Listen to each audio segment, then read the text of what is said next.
So what's there to really say about Hong Kong 97? Um, it's tasteless as fuck. Created by a man named Kowloon Kurosawa, who, depending on what year you read about him, could have either been writing erotic novels or travel brochures.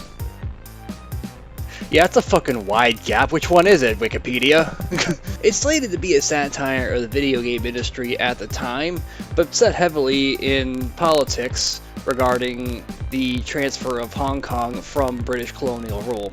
The scenery is mixed in with Maoist propaganda and various Chinese commercials and images as well. The music, which will drive you fucking insane if you listen to it for long enough, is a loop from one segment of the song called I Love Beijing Tiananmen, which appears to be some kind of propaganda song about Mao Zedong when he was the ruler of China. Around the time of its release, a lot of video game developers were looking for ways to get past Nintendo's security features because they had no other way to release their games to the marketplace without getting Nintendo to give them exclusive licensing rights for their console, and a lot of them were being denied these licenses. Nintendo wound up facing several antitrust lawsuits as a result of this, and most of those lawsuits ended with Nintendo either paying some out-of-court settlement in the form of coupons, or the case just going into limbo and going nowhere. This became less of a problem in the modern era with the rise of video games you can download for an app or release through Steam. Also, an independent video game developer today could find themselves open to near limitless free promotion on YouTube with all these people doing let's plays and reaction videos where you can see them freak out about every oh my god, the shark jumps around and kills people, what the fuck's this mayonnaise doing? But in the period of the early 90s, Nintendo controlled most of the market, and a lot of developers were unable to get their games released for no other reason than Nintendo was refusing to let them platform it to their console. Lots of video game developers at the time started finding clever hacks to get around this and making it to where their game could be played on Nintendo without a license, but the Super Nintendo created a lockout chip as a countermeasure against a lot of these things. And that is essentially what drove the creation of Hong Kong 97. There's a number of strange mysteries regarding this game as well. There's also a few really strange mysteries surrounding the game's concept and creation. Because the game was released in 1995, not only accurately predicted the year that Hong Kong would be released from British colonial rule, which was 1997, but also predicted that the same year would be the death of the president of China, Deng Xiaoping, who actually is in the game and actually dies in the game. The biggest mystery, however, was the one regarding its game over screen. I'm going to go ahead and show you a little bit of the game, some pre-recorded video of it so you get an idea of the kind of charm this game has. It does have a cult following, actually. And most of that cult following is people who played it using emulators online because very few copies of the game actually exist. Alright, I'm gonna go ahead and, because the first recording of this kind of sucked, I'm just gonna do a Let's Play for Hong Kong 97. It's gonna be pretty short because the game's short, so.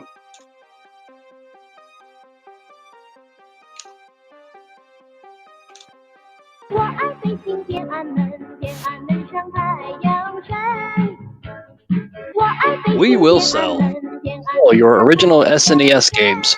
1/3 of the gross profit will be yours. We welcome games of any kind, so please send us your floppy. We will contact you after careful considerations.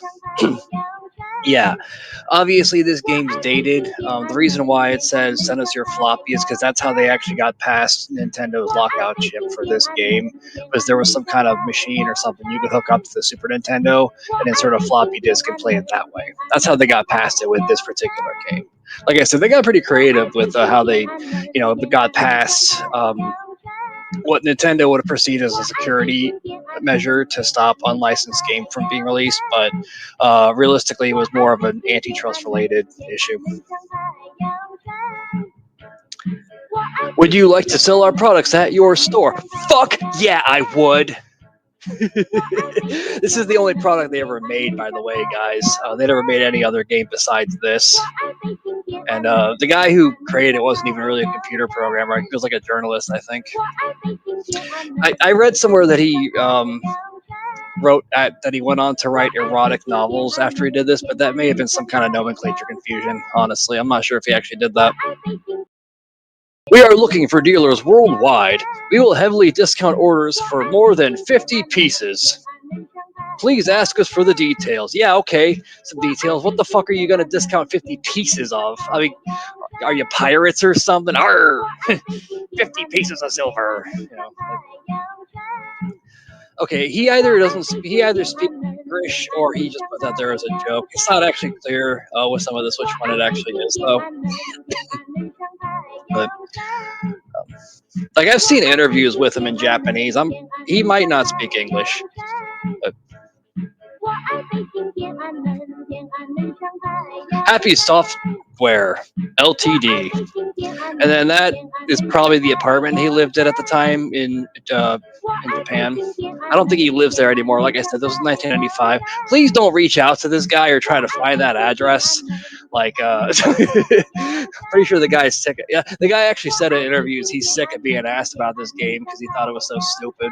But unless you want to sell him your floppy disks, he might want those. Yeah. I mean, who knows? Yeah. Yeah. Okay. That's obviously Jackie Chan. That is Deng Xiaoping, who was actually the president of China at the time this was made.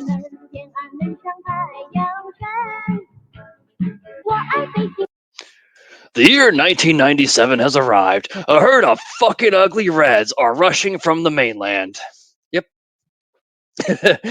That's the game, guys. Gotta look out for those fucking ugly reds. Yeah.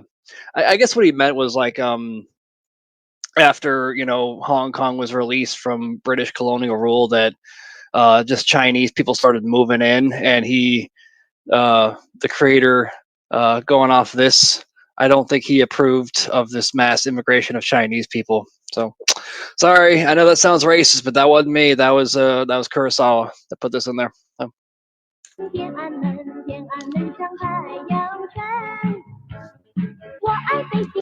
crime rates skyrocketed. Hong Kong is ruined. Therefore, the Hong Kong government called Bruce Lee's relative Chin. Okay, so yeah, that's Bruce Lee. That, I guess that's his relative Chin, played by Jackie Chan, and that's the Prime Minister of England at the time. So I guess this is like supposed to take place the transition of when they're signing the paperwork to get it moved to to what is now considered its own country. But it's also suggested pretty heavily that this character is a heroin addict. Supposedly, it says that in the game's manual, but again, very few people actually have the physical game, so it's kind of hard to prove that. But there are kind of power ups where you can basically become invincible by grabbing heroin needles in the game. That part actually is in the game, so I'm pretty sure that's supposed to be true. So, yeah, the country is in peril. For God's sakes, call the heroin addicts. Yeah. Fuck it. Anyone in China knows kung fu. He'll do it. Yeah.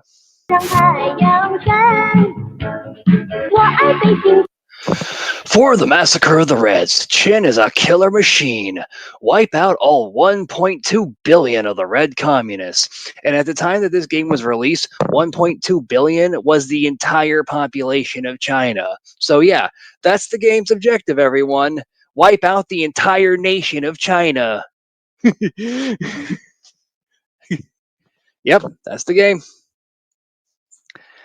Yeah, it sounds racist as fuck, I know, but keep in mind, China and Japan, not cultures that are famous for getting along with each other really well. I'm not surprised something like this came out. Um, but yeah, that's the game's objective: kill every Chinese person in the whole world. I mean, technically not the whole world because a lot of them, live in other countries. But yeah.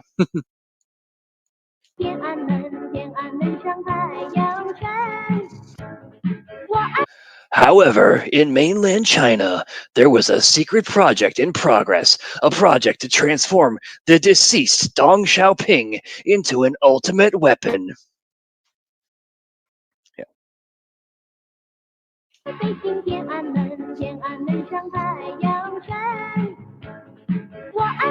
Yep.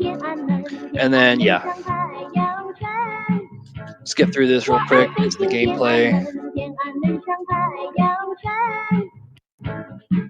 And there it is.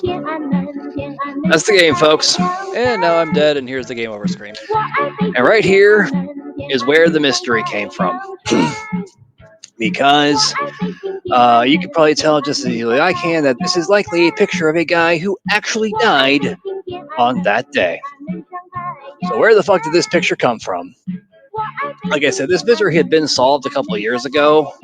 The picture itself came from a documentary or shockumentary film series. I don't know if you guys follow like Mondo films or any of that kind of stuff. But there's a lot of documentaries, or like Ogrish would be like a online example, where they documentary or news, but a lot of emphasis on uncensored depictions of graphic, mass killings and things like that. They cover a lot. Those kind of documentaries cover a lot of wars, genocide. Uh, often in undeveloped countries and things like this. This one was about the Bosnian Civil War. The documentary series is called Death File. I believe this specific one was New Death File 3. It's kind of hard to tell which one because, one, there's not a lot of English translations for these, and two, the documentary was made in Japan, but they keep having like the translation of the titles isn't like Death File 1, 2, 3. It's like Death File Black, Yellow, and Red, and then it's like New Death File 1, and some of them are like not even in English. It's really weird. But yeah, that's where this came from, though. Prior to that information being, discovered, people were speculating about a lot of strange things about where this picture actually came from. A lot of people thought it was a Polish boxer who killed himself in 1992. There's actually people that theorized that the game's creators might have actually killed somebody in real life and taken this picture for their game over screen. But yeah, none of that was true. It was from a documentary about the Bosnian Civil War. This guy died in 1992, during a time when that war was going on, and that's basically what that was. But wait a minute, James! You're telling me Nintendo didn't want to endorse this game? You're telling me they wouldn't license it to their console for little kids to play? I'm fucking shocked! Yeah, I know. It did occur to me that it was meant to be satire until very recently, but that's it. Yep, that's the game. And I guess David Chin is one of the people who were involved in it. He might have been the computer programmer that hashed it out with them, with Kurosawa.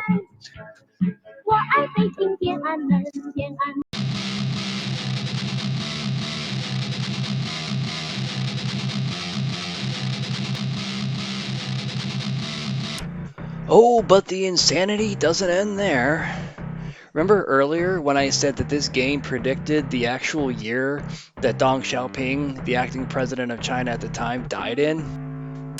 Well, it doesn't actually say how he died in the game, but if you play it long enough, you get to fight a boss, which is the decapitated head of Deng Xiaoping himself. Pretty sure that didn't actually happen in 1997, but that's apparently the ultimate weapon that they were using his corpse for in the game's intro, if you're reading.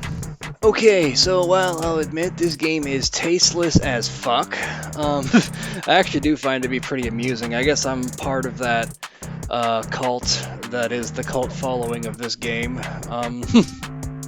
That being said, now that I have a better understanding of what the intended message actually was, I actually like what they're going for. That while power-hungry corporations do need to be kept in check, economic barriers to entry actually do sometimes exist for good reasons. A video game where the goal is mass genocide is probably not appropriate for kids. So, all those people bitching and complaining that they can't get a Hollywood studio to endorse their child pornography can keep bitching and whining and go to prison and die eventually. But at the same time, antitrust laws are there for a reason too.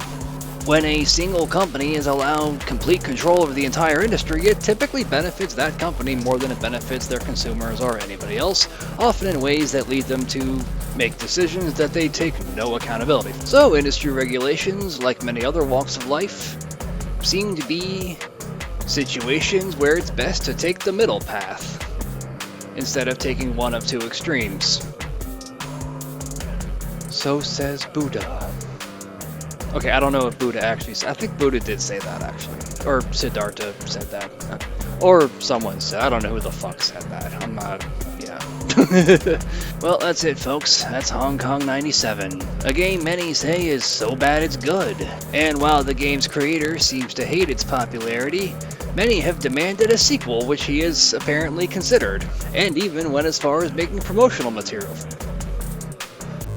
Coming this July, Hong Kong 97 2. Those fucking ugly Reds are back, and you're gonna need all the heroin you can take to shoot flames out your ass. The new independent government of Hong Kong has given you all the resources you need to kill every Chinese person in the world, with new enhanced modern-day graphics to make the death more real than when it had actual pictures of dead bodies. Pre-order now on GameStop before copies run out or GameStop goes out of business.